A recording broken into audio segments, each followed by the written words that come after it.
참빛 곧 세상에 와서 각 사람에게 비추는 빛이 있었나니. 참빛이라고 해요. 일반적인 빛이 아니에요. 이 빛은 뭐냐면 모든 빛들 중에 빛이고 모든 창세기 1장에 맨 처음에 기록된 그 빛을 말하는 거죠. 그러니까 모든 본질적인 빛, 그리고 오늘 태초에 말씀에 계신 이 말씀 로고스와 같은 그 내용을 담고 있는 것이 이 참빛인 거죠. 참빛이 뭐라고 하냐면 사람들에게 비췄다라고 얘기해요. 하나님이 이 빛을 가지고 이렇게 찾아오셨는데 10절, 11절을 다 같이 한번 볼게요. 시작. 그가 세상에 계셨으며 세상은 그로 말미암아 지은 바 되었으되 세상이 그를 알지 못하였고 자기 땅에 오매 자기 백성이 영접하지 아니하였으나 라고 얘기합니다. 참빛이 있어서 참빛이 이 땅에 왔는데 사람들이 세상이 그를 참빛을 알지 못했다라고 일단 10절에 그렇게 증언이 되고 있어요. 11절은 뭐냐면은 그 빛이 또 실제적으로 이 땅에 찾아왔는데 사람들이 영접하지 아니하였다라고 나옵니다.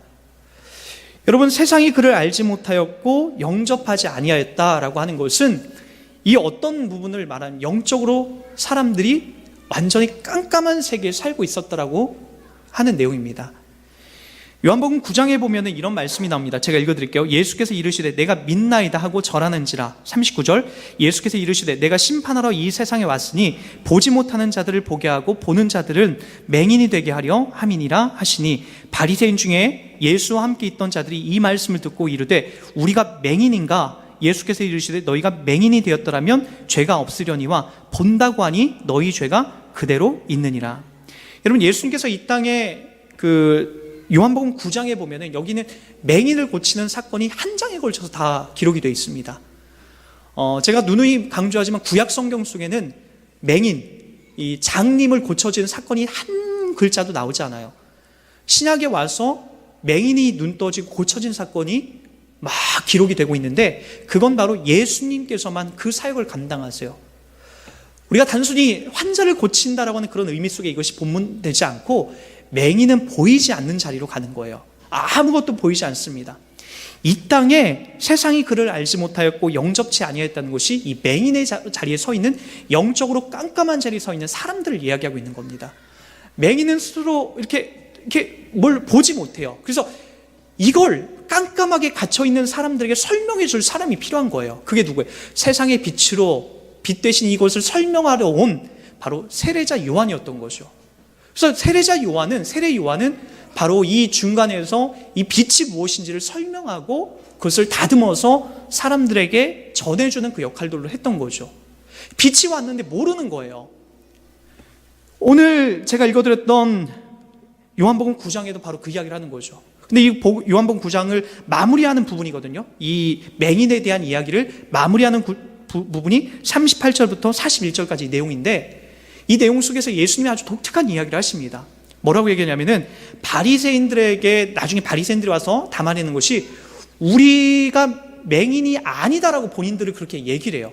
그때 뭐라고 하냐면은 너희는 맹인이 아니기 때문에 구원을 못 받는다라고 얘기를 합니다.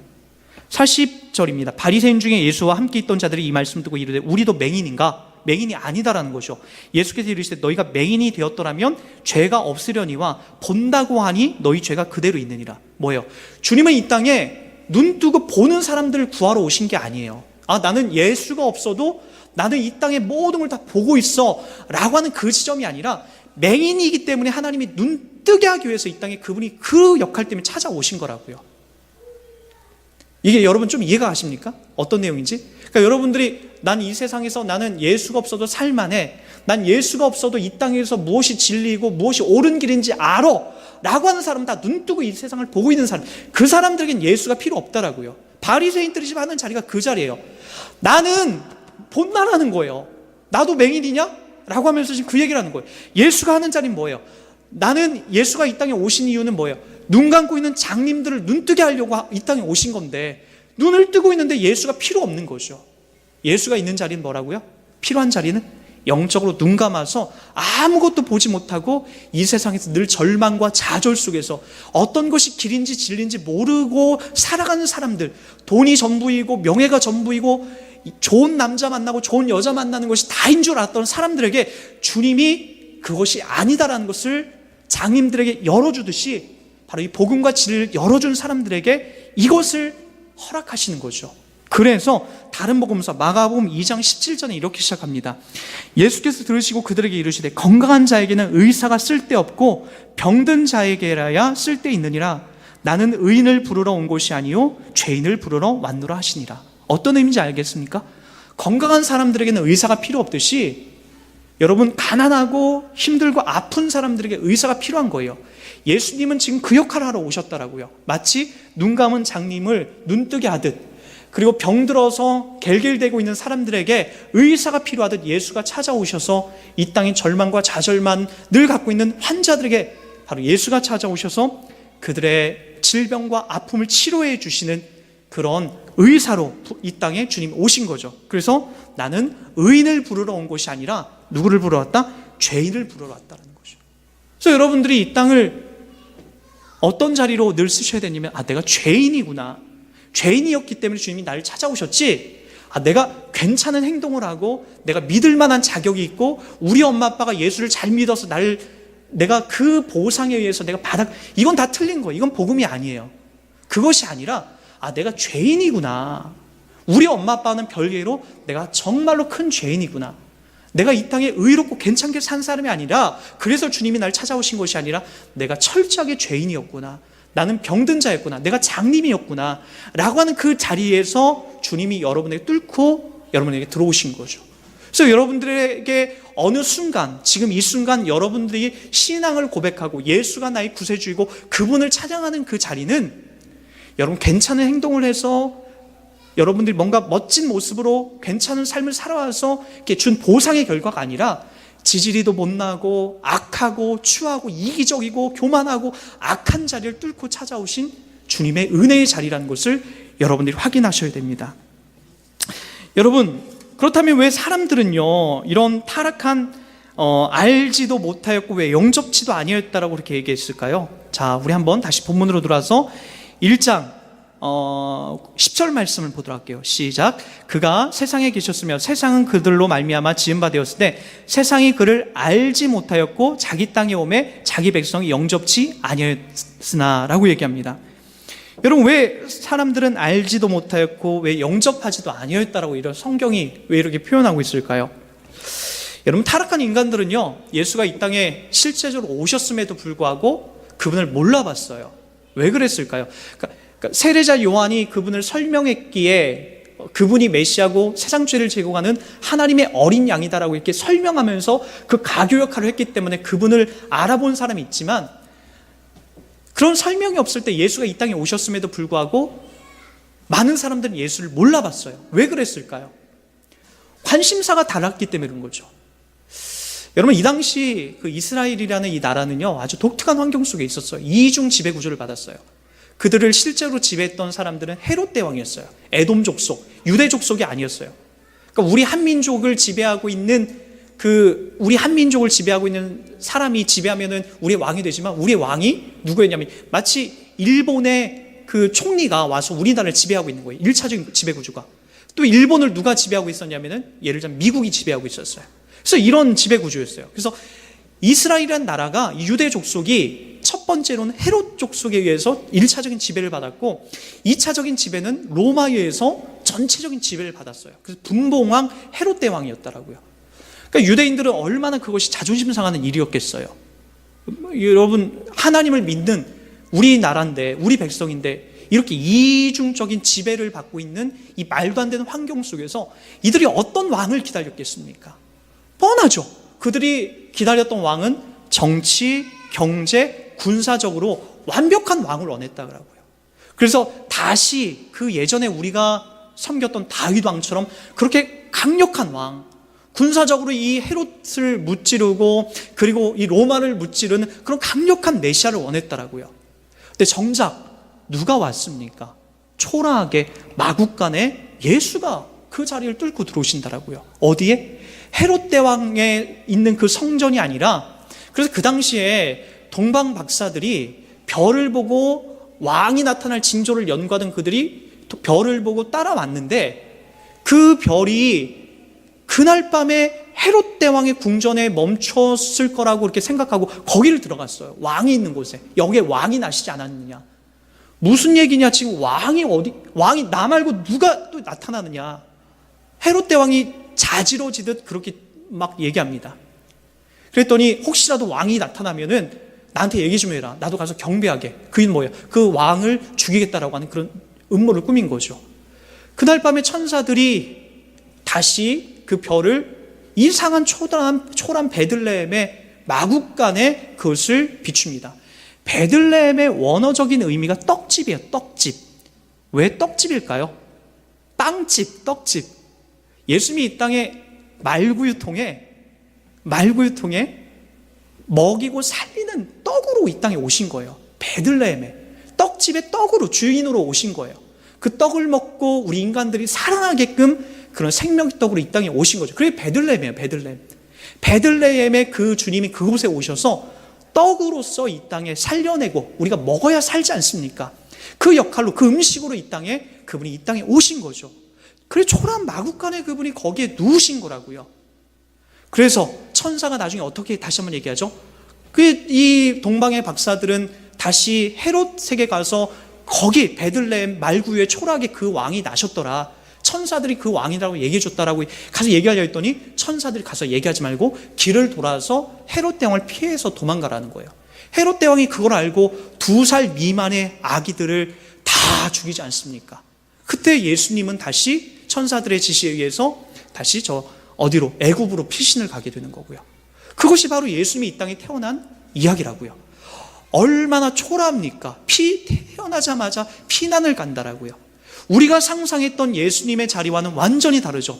예수님이 화려한 빵빠레를 울리면서 화려하게 멋있게 정치, 군사, 종교적으로 이 땅의 해방자로 등장하기를 원하는데 성경이 말하는 것은 초라한 말밥통에 떡으로서 그분이 등장하는 그 역할들로 그분이 오시더라는 거예요. 그리고 나서 이 땅에서 사역하실 때도 보니까 초라하세요.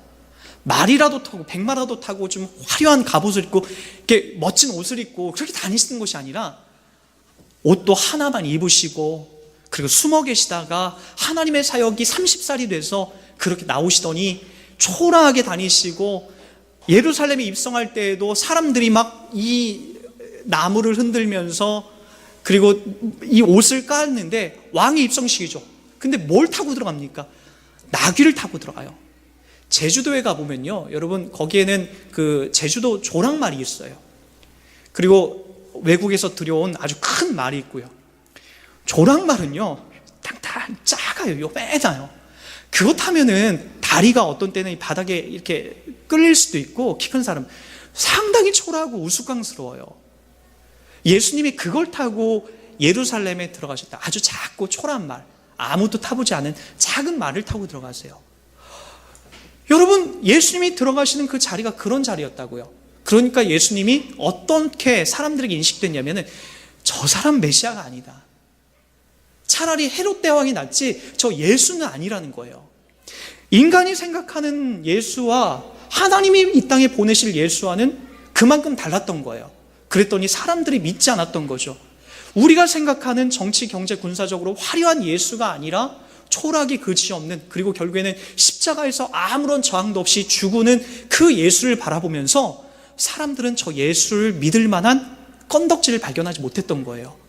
그래서 다 어떻게 하죠? 예수를 부인하고 심지어 예수님의 제자들까지도 다 뿔뿔이 도망가게 되는 그 상황이 만들어졌던 거죠. 여러분, 우리도 이 땅에 예수를 믿고 확인 받으려고 하는 자리가 어떤 자리입니까? 도대체 우리가 예수를 믿고 응답받으려고 하는 자리가 어떤 자리예요? 우리는 교회를 다니면서 예수를 믿으면서 항상 그 자리를 확인받으려고 해요. 복 받아야 된다. 이게 교회마다 어느 순간부터 되게 유행처럼 이렇게 흘러요. 복 받아야 된다. 복이라고 하는 히브리어의 원어는 바라크입니다. 바라크. 구약 성경에 356번이 등장돼요. 356번. 복이라는 것이 우리들처럼 복조리를 걸어놓고 우리의 집을 막 부자 되게 하고 우리 자녀들 잘 되는 그런 것으로 우리는 이해하고 있는데, 성경에서 말하는 바라크, 이 복은 전혀 다른 방향으로 가요. 아브라함에게 주었던 이 복의 개념도 완전히 달라요. 그게 뭐예요? 하나님을 인식한다라는 거예요. 하나님을 인식한다. 하나님 앞에 무릎 꿇는다. 그리고 하나님을 찾아간다.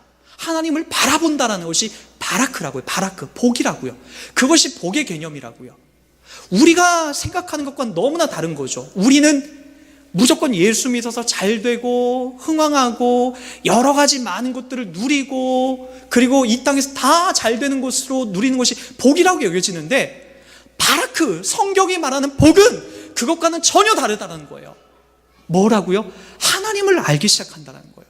하나님을 쫓아간다는 거예요. 하나님 앞에 무릎 꿇는다는 거예요. 하나님에게 내 마음이 빼앗긴다는 거예요. 그분에게 내가 집중한다는 거예요. 그것이 바로 바라크라고요. 그래서 여러분들이 주의를 범하여 주의를 안 나오고 일상생활 속에서도 내가 하나님의 뜻대로 살지 않으면 여러분 마음이 고통스러워야 돼요. 왜요? 하나님을 인식하고 하나님을 알기 때문에 고통스럽고 괴로워야 된다고. 그것이 정상이라고요. 그것이 바로 복이라고요. 복. 이 땅에서 예수 잘 믿고 교회 잘 나왔더니 야, 내 사업장을 막 2배, 3배, 10배, 100배로 크게 해줬다. 그것이 성경에서 복이라고 등장하는 것은 단 한 군데도 안 나와요. 다 어떻게? 다 하나님을 인식하고 하나님을 찾고 하나님 앞에 다가서고 내가 잃어버렸던 내 처음의 자리를 끊고 다시 그분에게 집중하더라. 그것이 바로 복이라고요. 그래서 아브라함은 어떤 복을 받았습니까? 이 땅에서 하나님을 전혀 인식하지 못하고 살다가 우상 숭배를 하면서 자기가 이 세상의 주인인 줄 알았는데 어느 날 하나님께서 그에게 찾아와서 하나님을 인식하고 하나님을 알려주시는 거예요. 그게 바로 복이었죠. 그게 복이었어요. 그리고 나서 하나님의 백성으로서 이 다음에 너의 후손들도 그 자리로 내가 불러내겠다. 하나님을 인식하고 알아가는 백성으로 내가 불러내겠다라고 하는 것이 바로 복의 개념이었더라고요. 우리들 가운데 그것이 지금도 유효해서 그렇게 흘러가기 시작하는 거죠. 여러분, 이 땅에서 바로 이 복의 개념을 제대로 아시는 사람들의 삶은 고린도후서 4장에 보면은 6절부터 7절에 이렇게 얘기합니다. 우리가 이 보배를 질그릇에 가졌으니 이는 심히 큰 능력은 하나님께 있고 우리에게 있지 아니함을 알게 하려 함이라. 우리가 사방으로 우겨쌈을 당하여도 쌓이지 아니하며 답답한 일을 당하여도 낙심하지 아니하며 박해를 받아도 버림받지 아니하며 거꾸러뜨림을 당하여도 망하지 아니하고 우리가 항상 예수의 죽음을 몸에 짊어짐은 예수의 생명이 또한 우리 몸에 나타나게 하려 함이라. 정확하게 그렇게 기록되고 있어요. 우리가 이 보배를 질그릇에 가졌대요.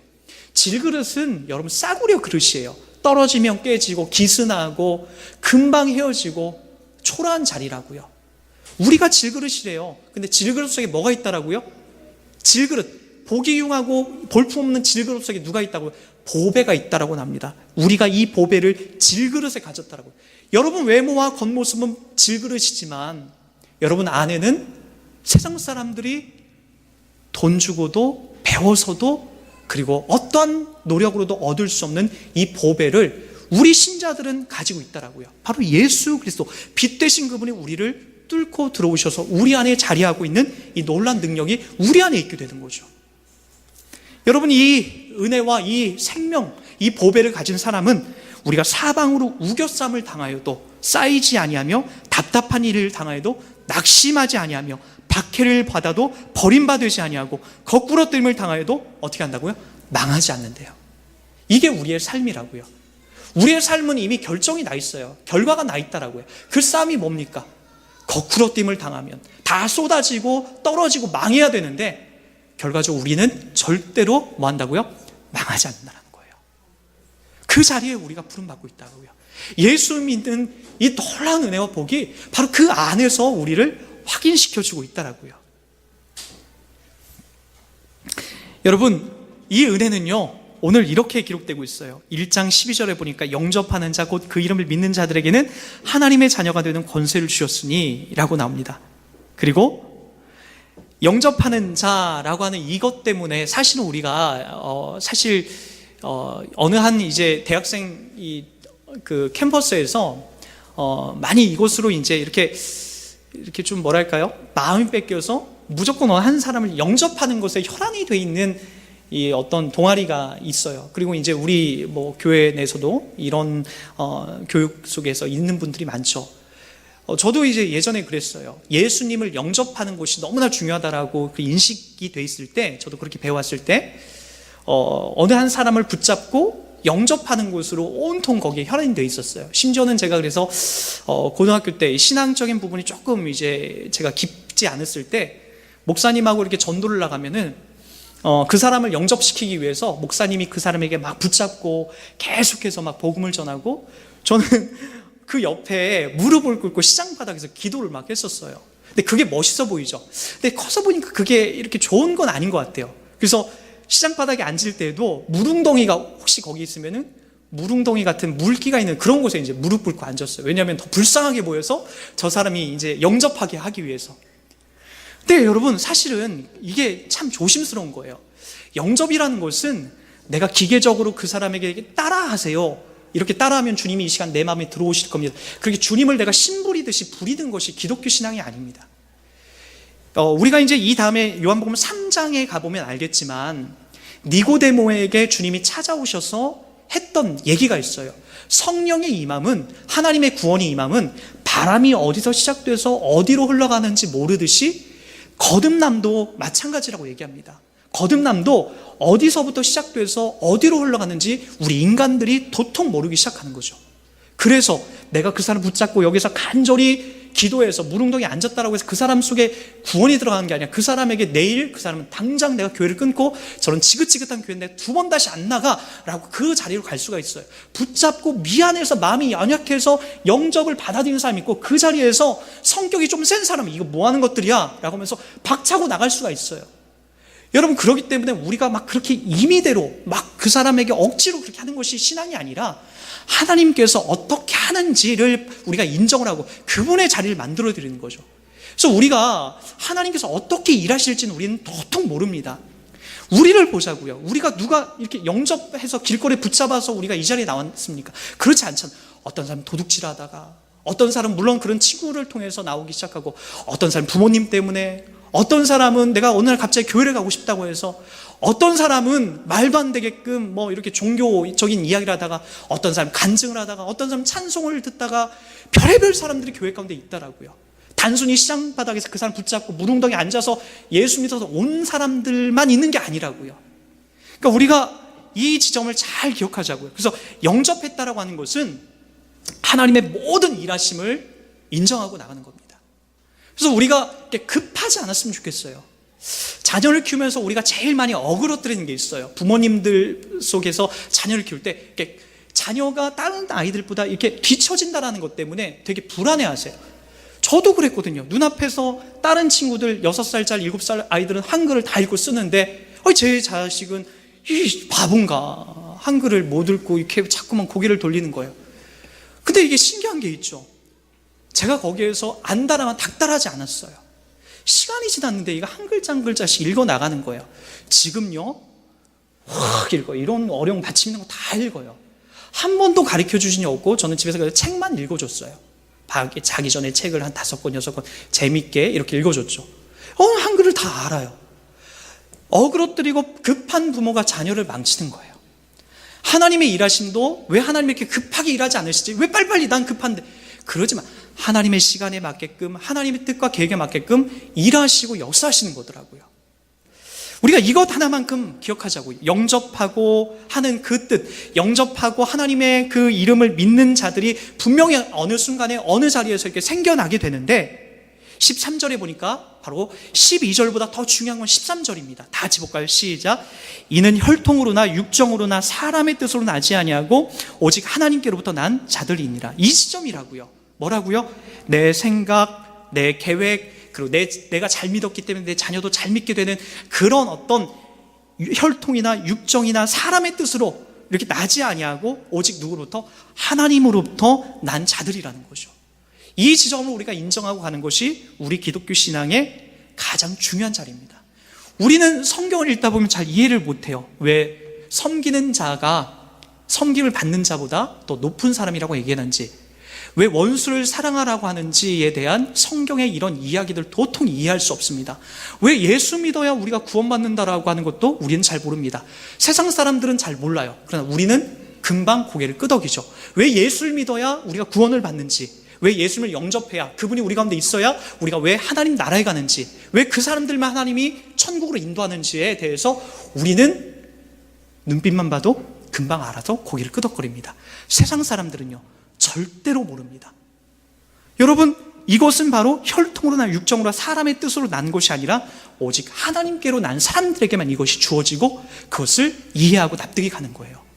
그래서 여러분, 이 자리에 선 여러분들이 하나님으로부터 얼마나 큰 복을 받고 있는 분들인지를 이렇게 확인하고 나갔으면 좋겠습니다.